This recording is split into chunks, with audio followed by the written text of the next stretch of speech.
Hello hi friends, ఇవాళ మనం వంకాయ వెల్లుల్లి కారం ఎలా చేయాలో నేర్చుకుందామా.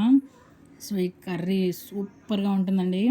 సో చేసేద్దామా. ఇలా ఫస్ట్ వంకాయల్ని తీసుకొని మనం కట్ చేసుకొని సాల్ట్ వాటర్లో వేసుకోవాలి. సో వంకాయ వెల్లుల్లి కారం అన్నాను కదా, ఎండు కొబ్బరి అండ్ ధనియాల పొడి అండ్ వెల్లుల్లి అండ్ చిల్లీ పౌడర్ మిక్స్ చేసి పెట్టుకోవాలి. సో అది అందులో వేసుకోవాల్సిన ఇంగ్రీడియంట్.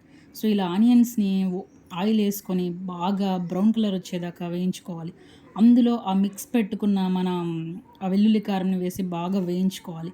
టమాటో కూడా వేసుకోవాలి. సో దాన్ని బాగా వేయించుకున్న తర్వాత పచ్చివాసన పోయిన తర్వాత ఇలా మనం కట్ చేసి పెట్టుకున్న బ్రింజిల్ ముక్కల్ని వేయాలి. సో ఇలా బాగా మగ్గనివ్వాలి. ఇలా మూత పెట్టి ఒక 10-15 మినిట్స్ మగ్గనివ్వాలి.